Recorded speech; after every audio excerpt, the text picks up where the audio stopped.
तो हेलो दोस्तों, आप सभी का हमारे आपके अपने इस यूट्यूब चैनल में आप सभी का बहुत बहुत स्वागत है। और आज हम देखने वाले हैं इलेक्ट्रोकैटालिसिस एंड फ्यूल सेल।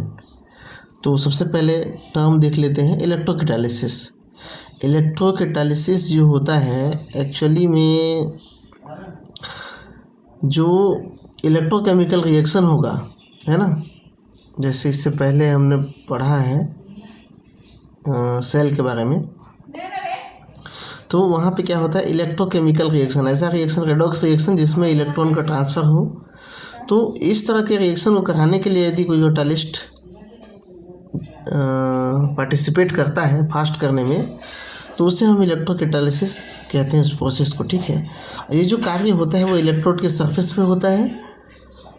और इलेक्ट्रोकैटालिस्ट जो होता है दो टाइप का होता है, होमोजीनस और हेट्रोजीनस। होमोजीनस क्या होगा, सेम फेज वाला, यदि रिएक्टेंट तथा कैटालिस्ट यदि सेम फेज में हो तब, है ना।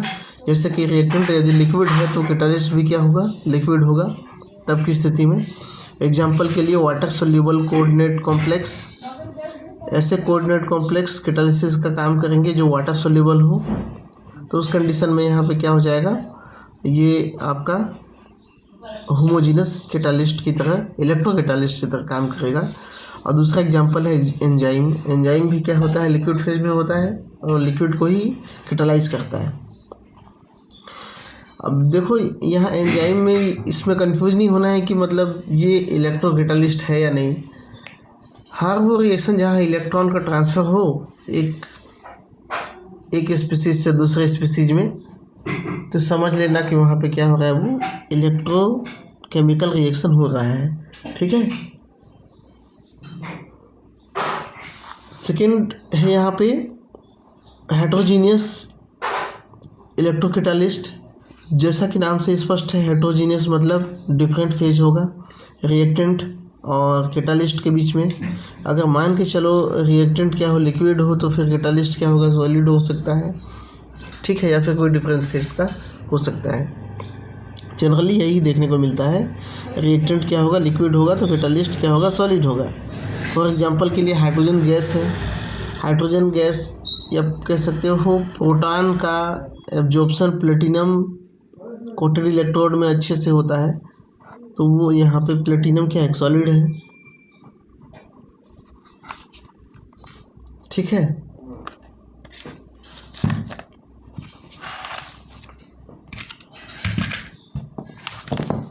नेक्स्ट ओवरऑल फाइनली हमने ये देखा कि इलेक्ट्रोकैटालिसिस जो होगा यह एक प्रोसेस है जिसमें कोई कैटालिस्ट रेडॉक्स रिएक्शन की या हाफ रिएक्शन के रेट को इंक्रीज करता है। रेडॉक्स रिएक्शन कह लो, या फिर अगर इस रेडॉक्स रिएक्शन का आधा रिएक्शन का रेट भी अगर इंक्रीज हो जाएगा तो दूसरा भी इंक्रीज हो ही जाएगा। इसलिए यहाँ पे लिखा है हाफ रिएक्शन के रेट को इंक्रीज करता है।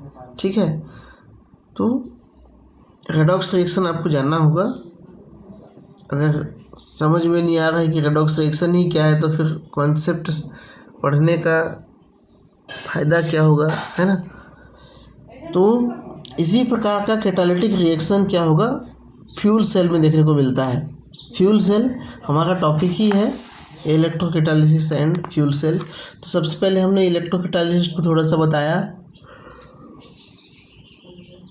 अब हम फ्यूल सेल के बारे में देखेंगे। ठीक है, फ्यूल का अर्थ क्या होता है, ईंधन। जैसे भी जहाँ भी हमको एनर्जी प्राप्त हो हीट के रूप में, इलेक्ट्रिक सोर्स के रूप में, ठीक है, तो वो क्या होगा, ईंधन होगा। तो जनरली हम जो दैनिक जीवन में हम देखते हैं, पेट्रोलियम है, लकड़ी है, कोयला है, मीथेन है। पेट्रोलियम में क्या आ जाते हैं आपका, डीजल, पेट्रोल, है ना, मिट्टी का तेल इत्यादि। मीथेन है, हाइड्रोजन है, इथेनॉल है। ये सभी के सभी क्या हैं, ज्वलनशील पदार्थ हैं जो ऑक्सीडेशन पर हीट एनर्जी देते हैं। ऑक्सीडेशन मतलब ऑक्सीजन के साथ में रिएक्शन कराने पर या सीधा सीधा जलाने पर क्या कर देते हैं, ऊर्जा देते हैं। ठीक है, जितने भी कंबशन रिएक्शन हैं सभी में क्या होता है, रिएक्शन एक्सोथर्मिक होता है। एक्सोथर्मिक मतलब हीट बाहर निकलता है। ठीक है। एग्जाम्पल के लिए मीथेन का जलना, मीथेन का रिएक्शन कराते हैं O2 के साथ में, तो ये क्या बनता है, CO2 बनता है। और यहाँ पे 2 ऑक्सीजन अभी बचा हुआ है, 2 ऑक्सीजन क्या करता है, 4 हाइड्रोजन के साथ में H2O बनाता है, 2 ऑक्सीजन 4 हाइड्रोजन, है ना। और यहाँ पे इस रिएक्शन के फलस्वरूप फाइनली क्या निकलती है, हीट एनर्जी जो है निकलती है। इसी तरह से हाइड्रोजन लिक्विड कंडीशन में यदि हम हाइड्रोजन को लेते हैं, लिक्विड कंडीशन में यदि ऑक्सीजन को लेते हैं और रिएक्ट कराते हैं, तो यहाँ पे H2O बनता है, वाटर मॉलिक्यूल बनता है और हीट एनर्जी बाहर निकलता है। हीट मतलब एनर्जी उत्पन्न होती है वहाँ पे ऊष्मा के रूप में, ताप के रूप में, ठीक है। अब जितने भी ये जो हम देख रहे हैं बहुत सारे कंबशन रिएक्शन है, लकड़ी का जलना, कोयला का जलना, है ना, एथेनॉल का जलना, बहुत सारे यहाँ पे कंबशन रिएक्शन आप डाल सकते हो, कोई दिक्कत नहीं है। सभी कंबशन रिएक्शन में एक चीज़ कॉमन होता है, रेडॉक्स रिएक्शन वहाँ पे होता है ना। रेडॉक्स रिएक्शन वहाँ पे क्या होता है, प्रोसीड होता है। कहने का मतलब क्या है, अगर वहाँ रेडॉक्स रिएक्शन होता है तो क्या हम इसको किसी सेल में करा सकते हैं, किसी बैटरी में करा सकते हैं, किसी 2 इलेक्ट्रोड के बीच में करा सकते हैं, तब क्या हमको उस रेडॉक्स रिएक्शन में जो इलेक्ट्रॉन ट्रांसफ़र हो रहा है, उस इलेक्ट्रॉन ट्रांसफ़र को हम क्या यूज़ करके इलेक्ट्रिसिटी प्राप्त कर सकते हैं। इसी कॉन्सेप्ट को लेकर जो है फ्यूल सेल का आविष्कार हुआ, है ना। फ्यूल सेल का आविष्कार हुआ। इसमें क्या होता है कि कंबशन रिएक्शन को क्या कराते हैं, 2 इलेक्ट्रोड के बीच में कराया जाता है, किसी इलेक्ट्रोलाइट में कराया जाता है। तब वहाँ पे क्या होगा, इलेक्ट्रोलाइट मीडियम तो होगा, है ना। तब उसमें क्या होगा, किसी एक इलेक्ट्रोड पर अगर ऑक्सीडेशन होता है, ऑक्सीडेशन मतलब इलेक्ट्रॉन निकलता है, तो वो इलेक्ट्रॉन किसी एक इलेक्ट्रोड, जिस इलेक्ट्रोड पे ऑक्सीडेशन होगा उसे हम क्या कहेंगे, एनोड कहेंगे, ठीक है। एनोड कहने का मतलब ये है कि वहाँ पे ऑक्सीडेशन हो रहा है। ऑक्सीडेशन होगा तो फिर वो क्या करेगा, इलेक्ट्रॉन देगा। इलेक्ट्रॉन इलेक्ट्रोड से निकल के कहाँ जाएगा, सर्किट में जाएगा। सर्किट में जाकर बल्ब या किसी उपकरण को चलाएगा। उपकरण को जलाने के बाद में वह कैथोड में इंटर कर जाएगा, जहाँ पे दूसरा हाफ रिएक्शन होगा, ठीक है। तो इसको हम समझते हैं यहाँ पे डायग्राम के साथ। देखो टाइप्स ऑफ फ्यूल सेल, बहुत टाइप के फ्यूल सेल हैं। वर्किंग में आपको बताता हूँ आगे, है ना। तो बहुत तरह के फ्यूल सेल है, जैसे एल्कलाइन फ्यूल सेल है, फॉस्फोरिक एसिड फ्यूल सेल है, सॉलिड ऑक्साइड फ्यूल सेल है, मोल्टेन कार्बोनेट फ्यूल सेल है। यहाँ पे कार्बोनेट ईंधन के रूप में, मीडियम के रूप में काम करता है, ईंधन नहीं मीडियम, है ना। Proton exchange membrane fuel cell, direct method fuel cell, high temperature fuel cell, electric storage fuel cell. तो कई तरह के फ्यूल सेल आपको देखने को मिल जाएंगे, लेकिन मेजरली जो यूज होता है वो एल्कलाइन फ्यूल सेल यूज होता है। तो उसी को हम यहाँ पे बेस लेके देखेंगे। सभी फ्यूल सेल में रिएक्शन एक जैसा ही होगा।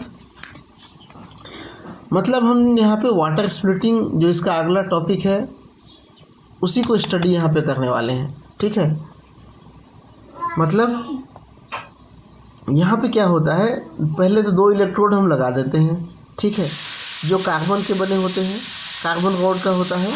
और ये जो कार्बन रॉड होता है वो ग्रेफाइट का बना होता है। ग्रेफाइट आपको मालूम है कि वो पोरस नेचर का होता है, ठीक है। पोरस क्यों, मतलब यहाँ छिद्रपूर्ण क्यों रखा गया है इसको, क्योंकि आयंस जो हैं वो इधर मूव कर सकें, ठीक है। इसको पोरस इसलिए कहा गया है क्योंकि ये H का मूवमेंट अंदर इलेक्ट्रोलाइट की तरफ हो सके, ठीक है। यहाँ अगर ऑक्सीजन आता है तो ऑक्सीजन क्या करे, यहाँ पे मूव कर सके। तो इस तरह से प्रोसेस क्या होता है। देखो यहाँ पे हाइड्रोजन हम जो है इन कराते हैं। इसको देखो सेटअप हमने बना रखा है, यहाँ से हाइड्रोजन आ रहा है, यहाँ पे एक्सेस हाइड्रोजन जो है जा रहा है, इधर से ऑक्सीजन आ रहा है और एक्सेस ऑक्सीजन इधर से जा रहा है। नीचे से डालेंगे ऊपर से निकलेगा, ठीक है। अब यहाँ पे क्या हो रहा है, जो हाइड्रोजन इस इलेक्ट्रोड के पास में क्या हो रहा है, ऑक्सीडाइज हो रहा है। ऑक्सीडाइज होगा मतलब इलेक्ट्रॉन देगा। इलेक्ट्रॉन का निकलना क्या कहलाता है, ऑक्सीडेशन कहलाता है। तो इसका मैकेनिज्म आपको समझाना है, मैं लिख के नहीं दे रहा हूँ, ठीक है। तो हाइड्रोजन यहाँ पे क्या हो गया, H+ के रूप में कन्वर्ट हो गया और एक इलेक्ट्रॉन जो है निकाल लिया। इसी तरह से और भी हाइड्रोजन होंगे, जितने भी हाइड्रोजन प्रोटॉन के रूप में कन्वर्ट होंगे उतने इलेक्ट्रॉन किसको मिलेगा, इस इलेक्ट्रोड को मिलेगा। ये इलेक्ट्रोड क्या कहलाएगा, क्योंकि यहाँ पे ऑक्सीडेशन हो रहा है, ये कहलाएगा आपका एनोड, ठीक है। एनोड पे हमेशा क्या होता है, ऑक्सीडेशन ही होता है, ठीक है, ऑक्सीडेशन ही होता है। तो यहाँ पे ये एनोड कहलाया। अब यहाँ पे हमारे पास क्या हो गया, इलेक्ट्रॉन भर गया, बहुत सारे यहाँ पे H+ आयन आए होंगे, ठीक है, इस तरह से। एक चीज़ और, इससे पहले जो हम कैटालिस्ट की बात कर रहे थे ना, यहाँ पे प्लेटिनम कोटेड होता है, ये छिद्र भले रहता है लेकिन इसमें क्या होता है, प्लेटिनम कोटेड ये रहता है। प्लेटिनम इस स्पीड को बढ़ा देता है, हाइड्रोजन के यहाँ एब्जॉर्प्शन को बढ़ा देता है, हाइड्रोजन के अवशोषण को बढ़ा देता है, जिससे ये रिएक्शन जो है जल्दी और फास्ट होने लगता है। इलेक्ट्रॉन आ गया। अब इलेक्ट्रॉन यहाँ पे इस डायरेक्शन में इलेक्ट्रॉन मूव करेगा, ठीक है, और यहाँ आएगा, इस बल्ब को जलाएगा, जलाने के बाद में ये इधर मूव करेगा, यहाँ पे एंटर करेगा, कौन, इलेक्ट्रॉन। ये इलेक्ट्रॉन की बहने की धारा है, दिशा है। अगर हम करंट की बात करेंगे तो करंट ठीक इलेक्ट्रॉन के मूवमेंट के अपोजिट बहता है, ठीक है जी। अब इलेक्ट्रॉन कहाँ आ गया, यहाँ पे आ गया। अब क्या होगा भाई, यहाँ पे O2 है, ऑक्सीजन है ना, ठीक है, रिएक्शन मैंने लिखा है यहाँ पे। O2 क्या करेगा, यहाँ पे KOH है, K और OH का सॉल्यूशन है, ये इलेक्ट्रोलाइट है, ठीक है। तो O2 यहाँ पे इलेक्ट्रॉन लेके क्या बना देगा, O-, ठीक है, O-, और ये जो O- होगा ये H+ के साथ में, इसको सीधा सीधा ये कह सकते हो कि यहाँ पे क्या बना देगा, O-, चलो 2 इलेक्ट्रॉन लिया, 2 इलेक्ट्रॉन यहाँ पे हो गया, और हमारे पास क्या है, H++ तो है ही। तो ये ओवरऑल क्या बन गया, H2O बन गया। ये नेगेटिव चार्ज इसको मेंटेन करेगा, ये नेगेटिव चार्ज इसको मेंटेन करेगा, यहाँ पे क्या हो जाएगा, H2O। तो फाइनली यहाँ पे क्या बनता है, H2O। मतलब इधर से हाइड्रोजन दिए, इधर से ऑक्सीजन दिए, तो यहाँ पे क्या होने लगेगा, ऑक्सीडेशन होने लगेगा, यहाँ पे रिडक्शन होने लगेगा। रिडक्शन कैसे हो रहा है, इलेक्ट्रॉन किसको मिल रहा है, इस ऑक्सीजन को मिल रहा है। मतलब ऑक्सीजन का जो ऑक्सीडेशन नंबर है वो क्या आ रहा है, माइनस में आ रहा है, 2 इलेक्ट्रॉन ले रहा है, तो इसका रिडक्शन हो गया। तो यहाँ पे फाइनली जब तक हम इलेक्ट्रॉन यहाँ पे देते रहेंगे, हाइड्रोजन यहाँ पे सप्लाई करते रहेंगे, ऑक्सीजन यहाँ पे सप्लाई करते रहेंगे, तब तक यहाँ पे क्या होगा, करंट बहता रहेगा और यहाँ पे वाटर मॉलिक्यूल बनते रहेंगे, ठीक है। और वाटर मॉलिक्यूल कहाँ बन रहा है, यहाँ बन रहा है। मतलब एक स्थिति के बाद में ये जो सॉल्यूशन है वो क्या हो जाएगा, डाइल्यूट भी हो जाएगा, ठीक है। तो इस तरह की स्थिति होती है। अब दोनों यहाँ पे जो इलेक्ट्रोड, एनोड और कैथोड है, दोनों इलेक्ट्रोड, उन पे क्या क्या रिएक्शन हो रहा है, कैसा हो रहा है, उसको मैं यहाँ पे आपको आगे बताता हूँ, ठीक है। डिस्क्राइब तो कर लेना, साथ में यहाँ पे आपको केमिकल रिएक्शन भी लिखना है। तो केमिकल रिएक्शन आप कैसे लिखेंगे आपको यहाँ पे पता चलेगा, ठीक है जी। तो reaction on electrode in anode, anode में क्या होगा, ऑलवेज ऑक्सीडेशन रिएक्शन होगा। यहाँ पे H2 लिखो, 2H2 लिखो या 4H लिखो, इस तरह से बात बराबर है, तो दोनों को मैं यहाँ पे लिख दिया हूँ। 2H2 4H+ में कन्वर्ट होता है और 4 इलेक्ट्रॉन निकालता है। यहाँ पे 4 इलेक्ट्रॉन है, ठीक है, 4 इलेक्ट्रॉन यहाँ पे निकालता है, किसमें, एनोड में। और ये इलेक्ट्रॉन किसको दे देता है, एनोड को। और जो यहाँ पे H+ बना है वो H+ क्या करता है, KOH के OH वाले भाग के साथ में 4H2O बना लेता है। ये देखो यहाँ पे 4 हाइड्रोजन प्लस आयन है और यहाँ पे OH माइनस आयन है, 4, दोनों मिलकर क्या बना लिए, 4H2O। अब जो कटता है उसको काट डालो। फाइनल ओवरऑल रिएक्शन अगर हम देखें तो ये 4H+ कट गया, ये 4H+ कट गया। Left hand side and right hand side जो भी सेम स्पीसीज होता है उसको हम क्या करते हैं, काट देते हैं, ठीक है। तो यहाँ बचा क्या, H2, 2H2 प्लस 4OH बच गया, और इधर क्या बच गया, 4H2O और 4 इलेक्ट्रॉन, ठीक है, ये बच गया। अब कैथोड में क्या रिएक्शन होने वाला है, कैथोड में रिडक्शन रिएक्शन होने वाला है किस तरह से, इस तरह से। ऑक्सीजन है, 4 इलेक्ट्रॉन जो वहाँ पे निकला था वो कहाँ आ गया है, अब कैथोड में आ गया है। चारों इलेक्ट्रॉन ये ऑक्सीजन लेगा तो क्या बनाएगा, O माइनस, कितना बनाएगा, माइनस माइनस, और 2 ठो है तो यहाँ पे 2O माइनस माइनस बनाएगा। ठीक है, अब 2O माइनस माइनस क्या करेगा, यहाँ पे देखो हाइड्रोजन की संख्या क्या है, 4 है, ऑक्सीजन की संख्या भी यहाँ पे 2 है और यहाँ पे 2 है, 4 है। 2 ऑक्सीजन यहाँ से इलेक्ट्रॉन ले लेंगे। ठीक है, मतलब यहाँ पे क्या बनेगा, सीधा सीधा H प्लस नहीं, H तो है ही, ऑक्सीजन 4 की संख्या बनेगा माइनस। ठीक है, OH क्या बन गया, 4 माइनस बन गया। मतलब यहाँ पे ये स्थिति दिखा रहा है। अगर हम दोनों रिएक्शन को एक साथ लिखें, देखो दोनों रिएक्शन को एक साथ लिखते हैं, यहाँ ऊपर वाला रिएक्शन जहाँ पे हुआ था वो हुआ था 2H2 प्लस 4OH, 4H2O और 4 इलेक्ट्रॉन निकला था। ठीक है, ऊपर में आप देख लो, यही है ना, हाँ, ये इस तरह से। अब सेकेंड रिएक्शन जो हुआ रिडक्शन वाला वो कुछ इस तरह से हुआ, उसको हम यहाँ पे लिखते हैं, यहाँ पे क्या है, 2H2O ऑक्सीजन और 4 इलेक्ट्रॉन, क्या बन रहा है, 4OH माइनस, माइनस 4 छूटा हुआ है।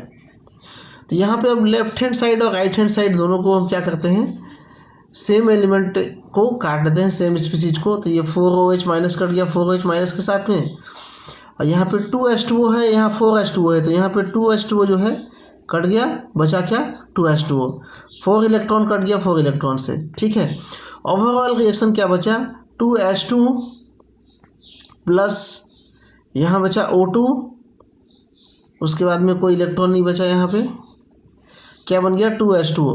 मतलब ओवरऑल दोनों इलेक्ट्रोड के बीच में इतना ही रिएक्शन हो रहा है।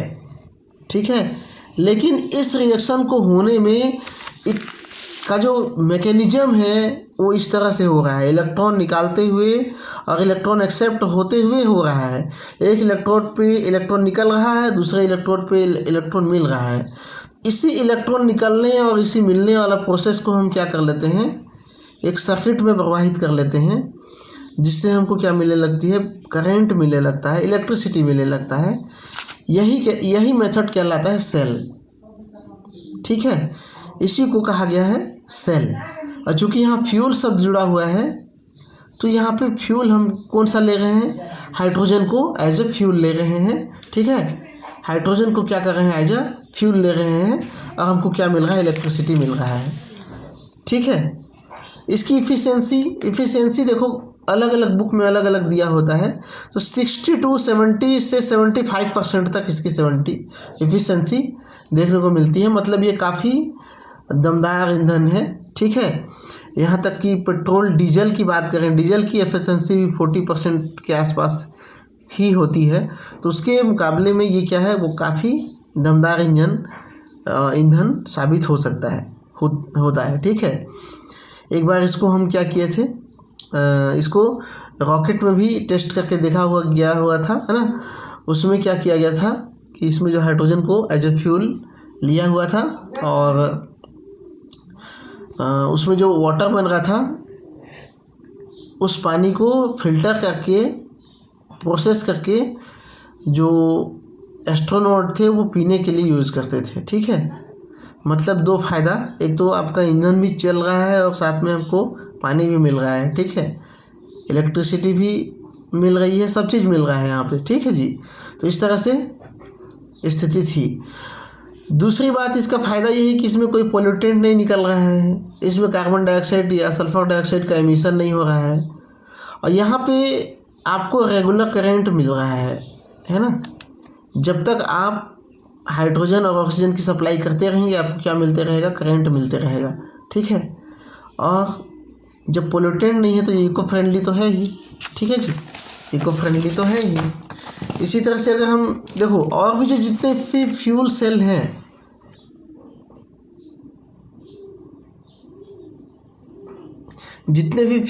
हैं, उन सभी में लगभग सेम एक जैसा ही रिएक्शन जो है होता है।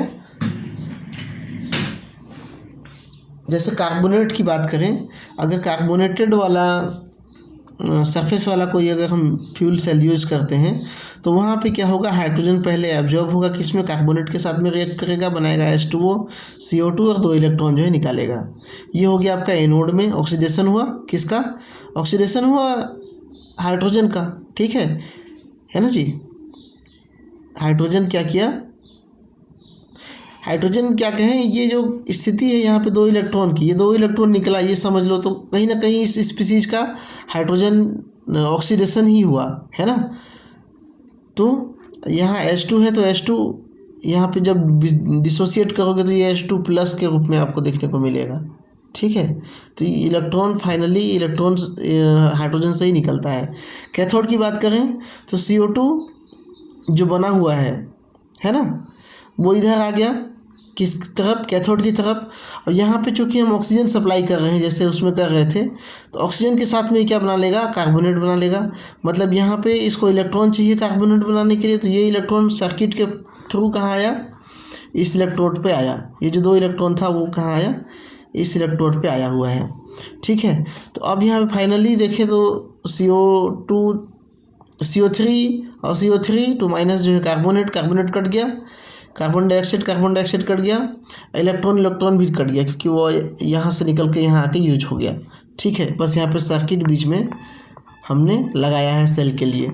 अब यहाँ पे क्या हुआ, finally H2 plus half O2 H2O, यहाँ भी वही रिएक्शन हो रहा है, वाटर मॉलिक्यूल का बनना ही हो रहा है।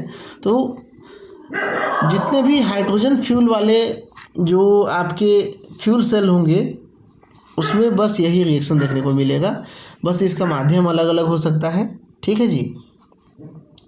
इसी तरह से एसिड हो गया, फॉस्फेट हो गया, है ना, फॉस्फेट ऑक्साइड इत्यादि में भी सेम रेडॉक्स रिएक्शन के द्वारा इलेक्ट्रॉनिक एनर्जी जो है जनरेट किया जाता है, जिसको फ्यूल सेल द्वारा स्टोरेज एवं यूज किया जा सकता है, ठीक है।